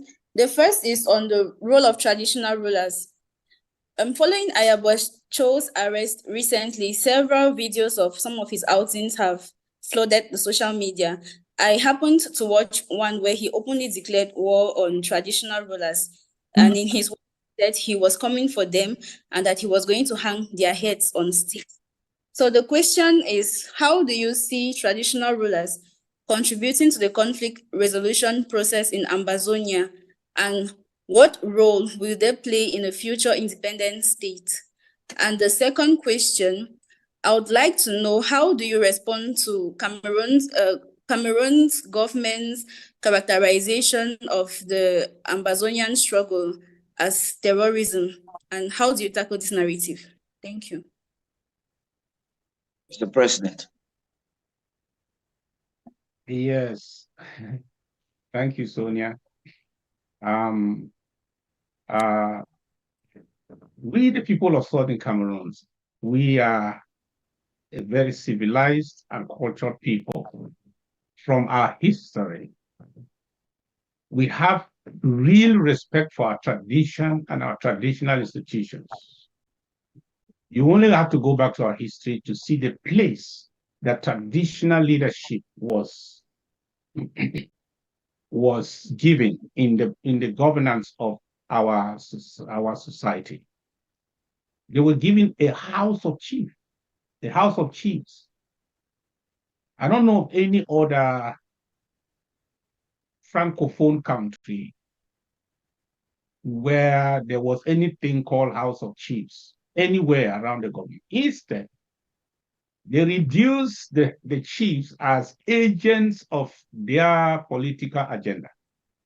It was never so in the Southern Cameroons. And that's who we are. Our chiefs were called in not to be like, it was not a formal house where they played past all the rules, but to be a kind of oversight of the system, to make sure that their views are taken into consideration in the legislative process. That's how they got involved. They involved them constitutionally. Today, the chiefs have lost their value because of the Francophone or La République du Cameroon's ideology, the French ideology, the French way of doing things. They have given them uniforms. Have you seen chiefs wearing uniforms? It's ridiculous. You know, they give our chiefs just go back 60 years ago, 62, 70 years ago, and put a uniform on any of our chiefs. They will ask you, where are you coming from? But that's what they have done. By giving them uniform, they have reduced them to civil servants, extended civil service, reduced their traditional powers and rights as a people. They don't have a voice. When you are a civil service, you serve the policy makers. You don't have your own ideas. You don't ask questions. You are there to implement policies. So that is not where chiefs will be or have ever been in the Southern Cameroons. That's one thing we want to restore. We want to restore our traditions, our traditional authorities, our political system, where we have values, we have respect for our leaders. And they are our number one leaders in the community. We want to restore the chiefs to the place where, like Ahijo visited the so-called Northwest in those days. I wanted to see a particular chief. I don't want to put him under fire now. And they go there to see if the rebellion was planted in stone in that place. And the chief said, I cannot come and see you. And he had to fly and go there. And he would not stand to greet him. He came to greet him traditionally as it is. That is where we used to be. Is that possible again? Our chiefs are now wearing CPDF uniform, dancing Dimabola everywhere. Is that where we were? No, that's not where we want it to be. A chief should not be reduced and ridiculed to that point. He's a father of all. That's who they were, and that's who they will be in a free Ambazonia where we are in control. And those Republicans who are describing us as terrorists, it is a normal sing-song. They have said it for 8 years going. Tell me one other country that used the same language like that against us. You see? They have been selling that propaganda, paying millions of dollars to lobbies, 4 lobbies in Washington. I don't know how many in London, how many in Paris, to make sure they sell that propaganda by all means that we can be called terrorists. Tell me one nation in the world that has written any press release describing us in the same language like La Republic, that we are terrorists. So it's a failed campaign of a smear campaign. Is failed, and they keep repeating it. They keep repeating it, that we are as if when they say it for 8 years, it will become the truth. No, our problem is rooted in history. Yes, we are occupied by a foreign people because they are doing so against our will. Our will was supposed to have been expressed in the Treaty of Union. It was not expressed as prescribed by the United Nations. It was not done. And we are not doing anything more than saying that we restore our sovereignty. We go back to our sovereignty, just as it were. And they decide to kill us. And we did not shoot the first gun. They shot us first, and we defend ourselves. How can you sell that narrative successfully, that the people who are defending themselves are terrorists? You who attack them, you are on the right. No, you can only do that in a world where there's no media. And so that's why I'm very happy for this generation. In the 90s, they killed most of our fathers, and they called them terrorists. Some of us, in our ignorance, we supported them, that these people were troublemakers, go get them. They had a voice, but they had no microphone. But today, through the media and people like you have helped us for the truth to get out. And the people now know the truth. You cannot call us a name that people will not verify to see whether it is so or it is not. Yes, I have not found any document in the world, any government statement in the world that describes the Ambazonia resistance altogether as a terrorist movement. Then would have been on their no-fly list. Then would have been on different documents that have been published by the FBI, by the CIA, by the United Nations, here and there. We are not. Rather, we are talking to governments. I tell you right now, we talk to governments, and they know we are right. It's just a matter of time for us to take our place. Because if you go to the United Nations archive, we are addressed as a government. That's how we were. They call it the government of Oncha. How can we have a government without having a nation? How could we be a nation and then suddenly disappear? Show me the instrument that caused our disappearance. Show me the instrument that was signed and forfeited our sovereignty and say, now we have one. Show me that instrument.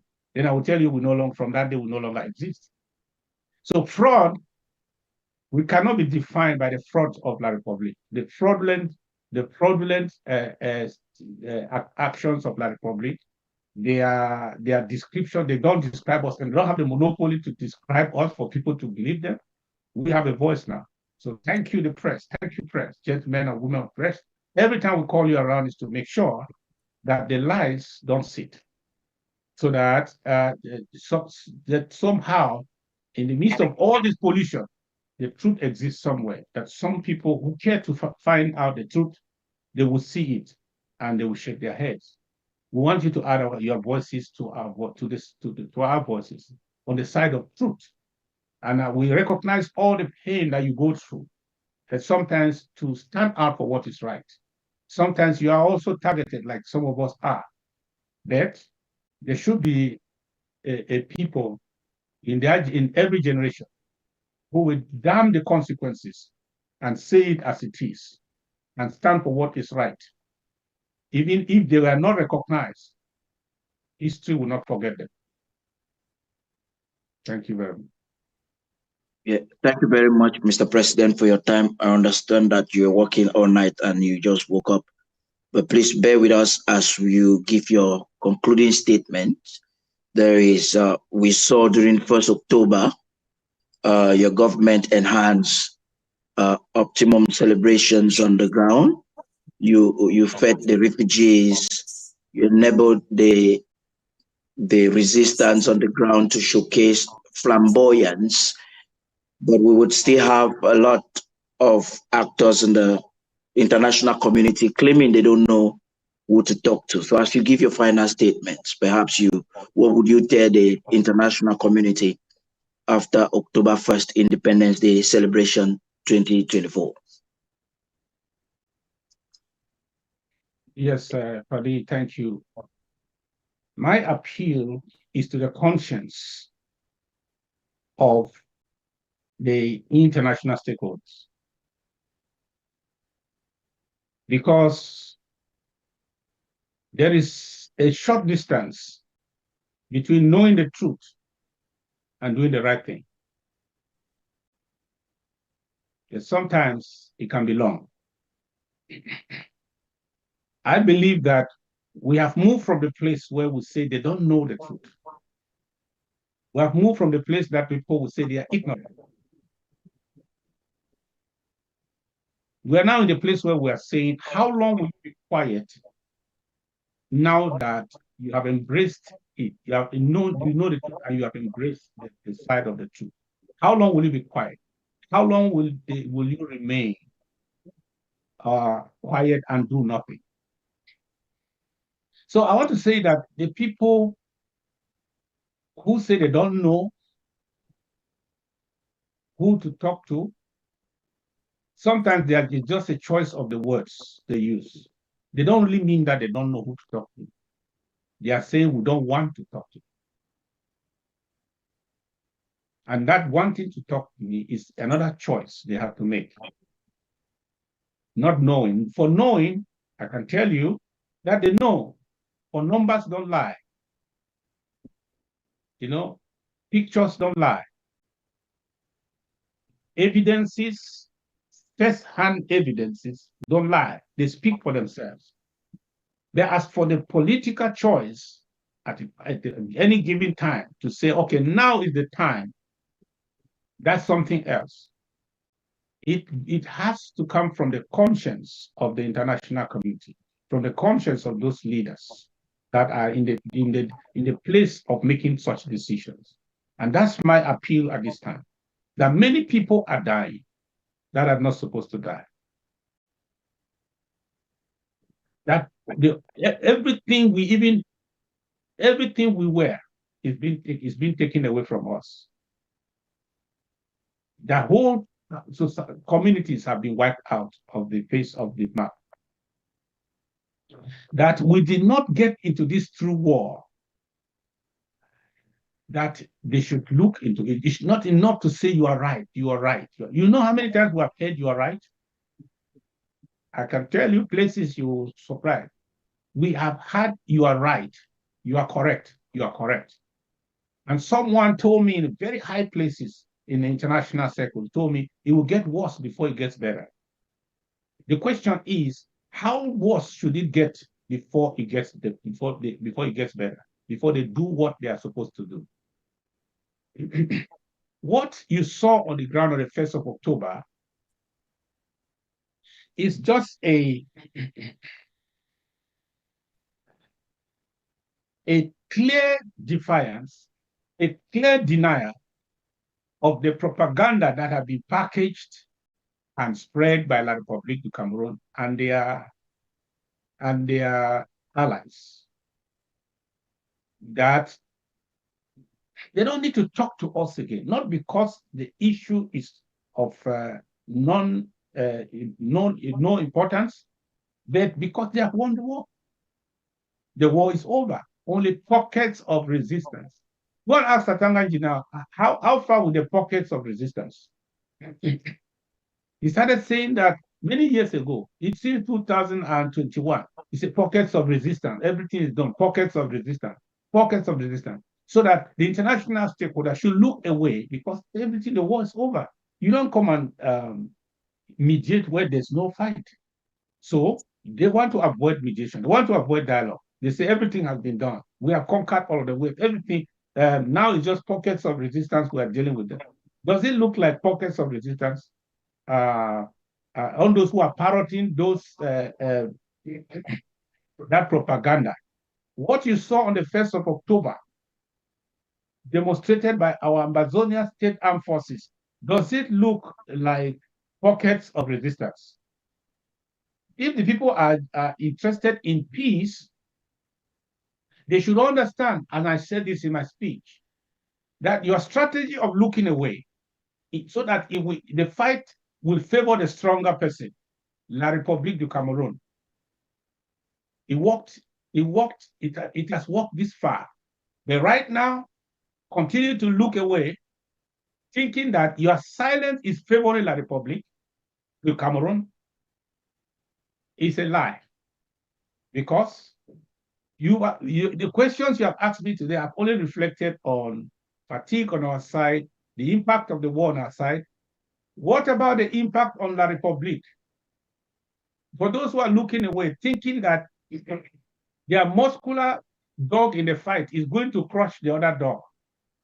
The truth is that our dog has just caught that your muscular dog on the throat.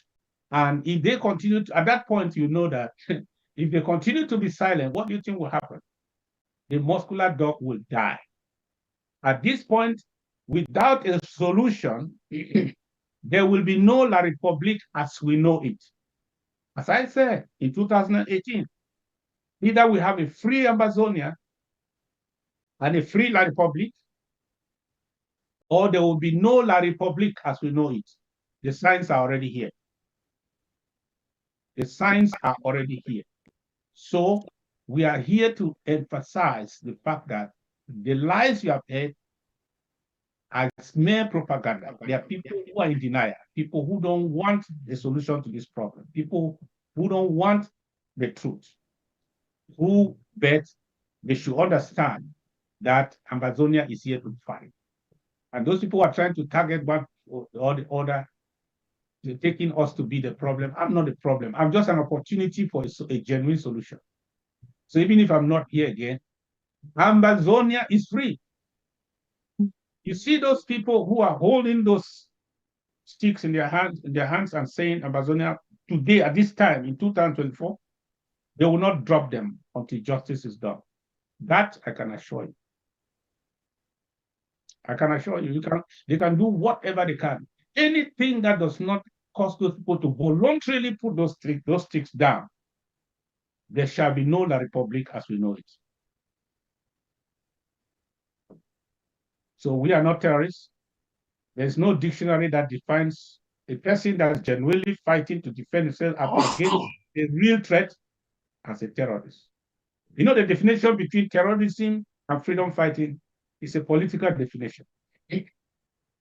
That means that you must tell me who owns the land before you tell me who is the terrorist. If you don't tell me who is owns the land, don't just fly those words around and think you are saying anything. Why the international community has not believed them is that when they go down to the definition of who owns the land, they will come back and say, it's not correct. How can the people who own the land be the terrorists? You who came from outside to attack them, you are the correct person. Then they who try to defend themselves, they are the terrorists. Something is wrong. So that it is clear, we own the land, and we can prove that anytime. 15 minutes to prove it to any Cameroonian delegation, any international delegation. We own the land. These people here, what give them the the legitimate authority to be over us and kill us in this manner. No.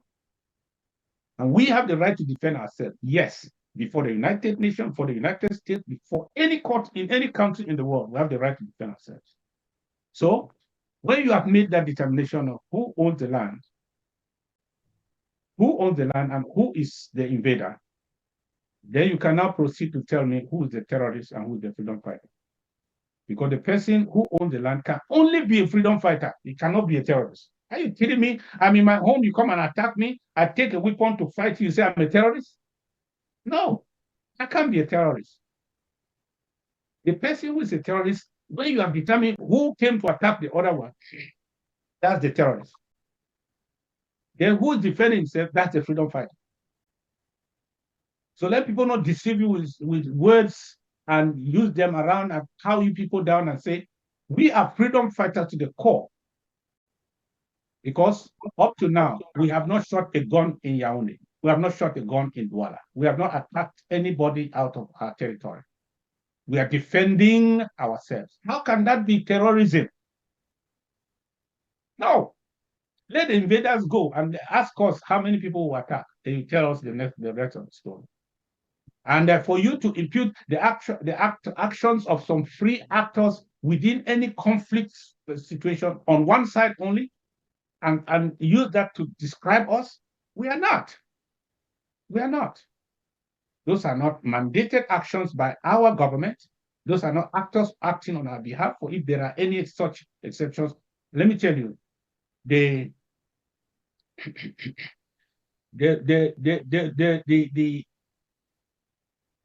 issues are determined by the rules, not by the exceptions.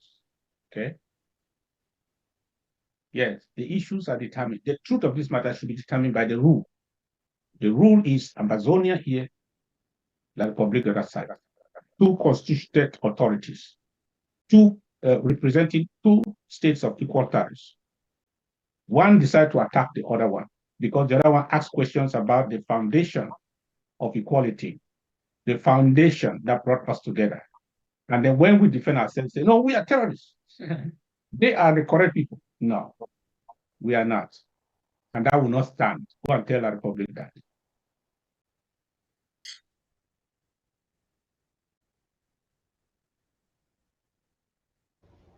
Thank you once again, Mr. President. Ladies and gentlemen of the press, the conference has officially ended. Thank you.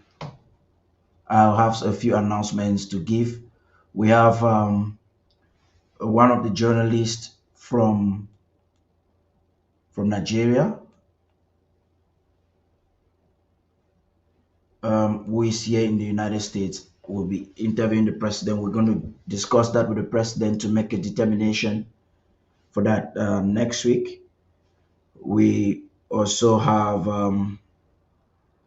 the exclusive press conference for Brazil. If you notice, Brazil was not available yet today. They're going to have an exclusive. President will also make a determination of when that is going to take place. So if there are any questions for the journalists, if you're not satisfied, we'll send the recordings. I believe by now you should have the president's speech. You should also have the press advisory. We're going to send to you the document from Dr. Mungwa as soon as it is ready. Thank you again, ladies and gentlemen of the press, for coming. The silent struggle of southern Cameroons, Ambazonia. A chronicle of escalating refugee crisis, human rights abuses, and global indifference. Dive into the heart-wrenching narrative of southern Cameroons, also known as Ambazonia, where a relentless refugee crisis and rampant human rights abuses unfold amidst a backdrop of international neglect. Explore the untold stories of resilience, despair, and the urgent need for global attention and intervention. I want to thank our head, Mr. Sako, for the kind gesture we give President Sako for we Amazonian land. Some of us we are disabled, and because of war, I lost my family, my wife, my children, I have only my grandchildren living with me. So once they make me continue to give us this nature, because some of us who don't have means, some get some small thing for ourselves. I don't have the strength to stand and do something with one leg. I am appealing for humanitarian support for my people. Ambazonian refugees need our help. In a world brimming with indifference, we are compelled by duty, compassion, and an undying need for justice to raise our voices for the unheard. The plight of the southern Cameroons Ambazonian refugees cries out for immediate action. War, displacement, and marginalization have plunged innocent lives into unfathomable suffering. Can we turn a blind eye to such human agony? In the name of our shared humanity, we must act, and we must act now. A cry for justice and compassion, the untold sufferings in Ambazonia. While it is no news that war exacts a profound toll on societies, tearing apart communities and fracturing families. However, the conflict between the Cameroons and Ambazonia, the southern Cameroons, has been ongoing for over 8 heartbreaking years. This brutal conflict not only epitomizes devastation, leading to the displacement of over 2 million people, but it also thrusts into light a harrowing modern-day genocide. When the sound of gunfire pierced the serene skies over southern Cameroons and Ambazonia, a thriving community was thrust into a relentless storm of chaos and despair. Decades of socio-political inequalities, marginalization, and a belligerent occupation escalated into a brutal conflict, the effects of which have reverberated far beyond the nation's borders. Innocent civilians, our sons and daughters, mothers and fathers, are now faceless statistics in the stark realities of war, displaced, terrified, and forsaken. It is sad to say that this is not just a struggle for survival, but a dire quest for basic human dignity.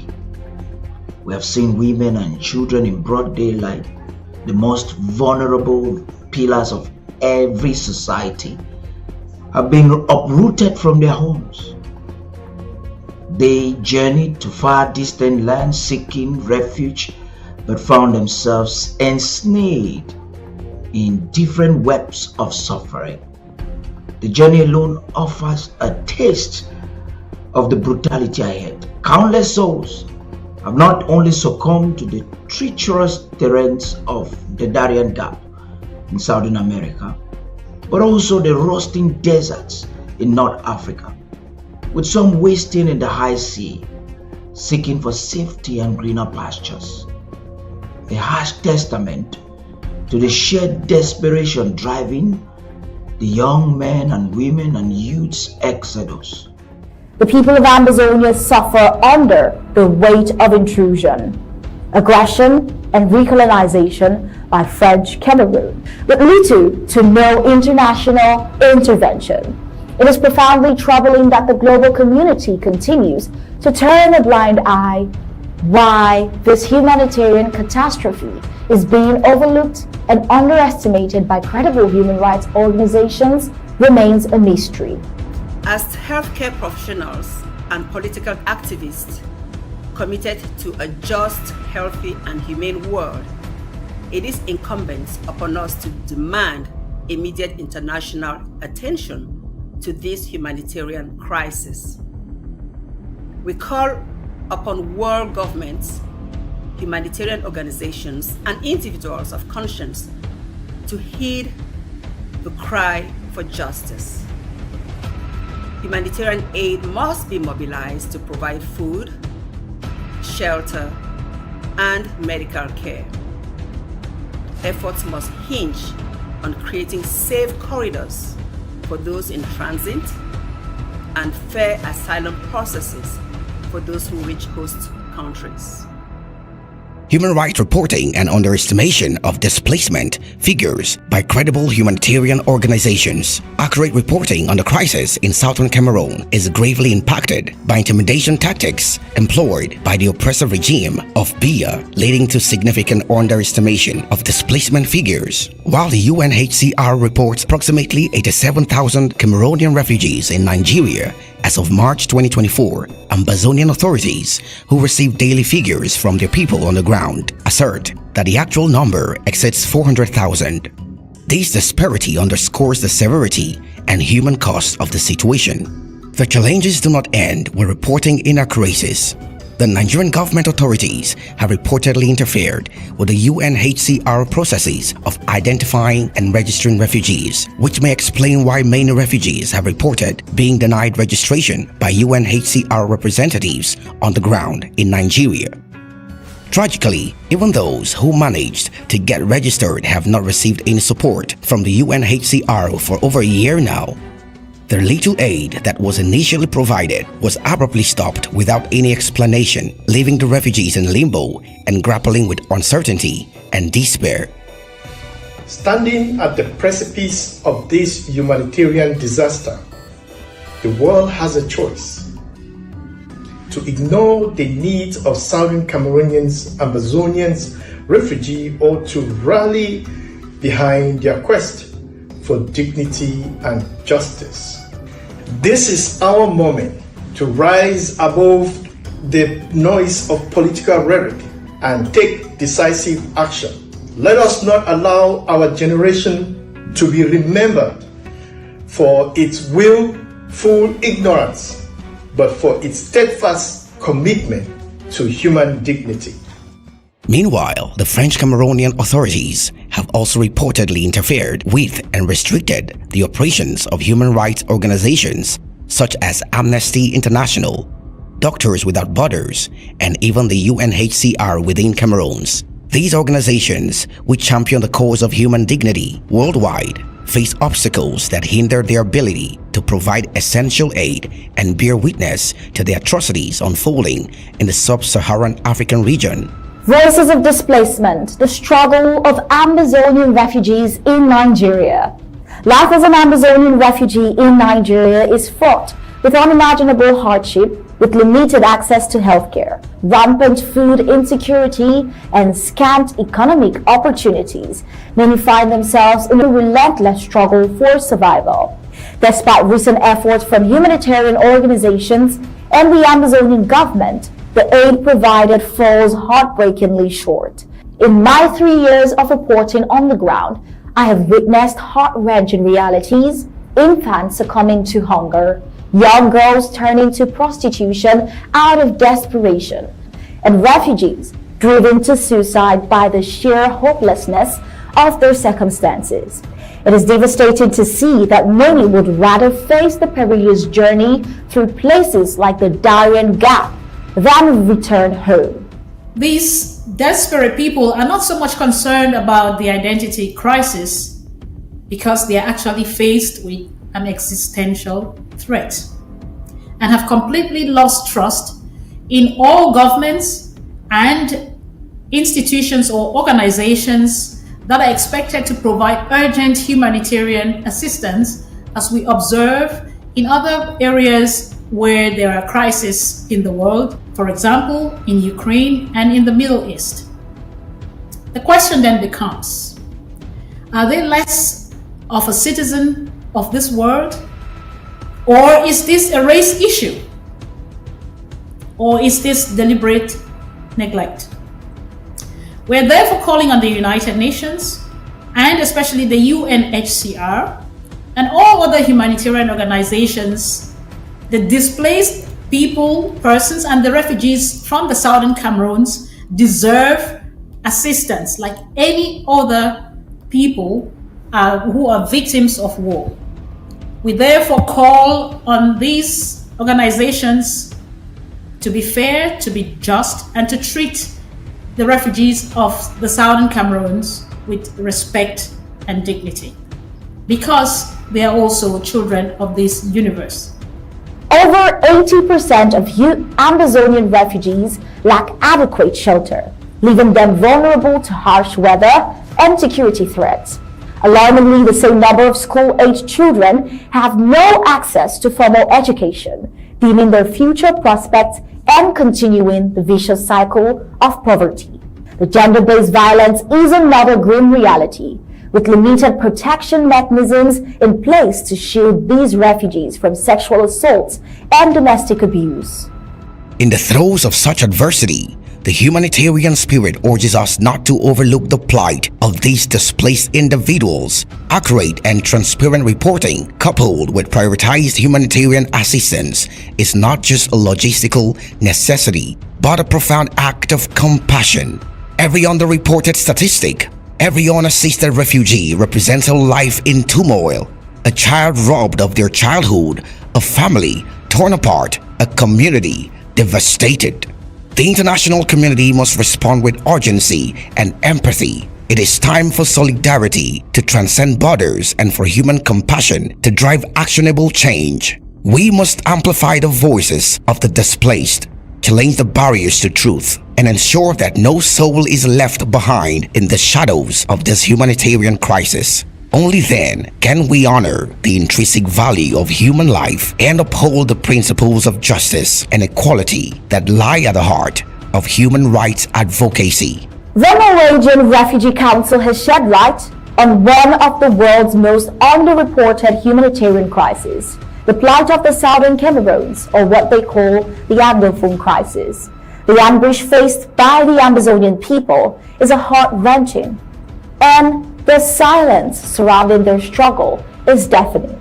It is suggested that powerful interests, especially France's stake in the southern Cameroon's resources, could be fueling this tragic silence.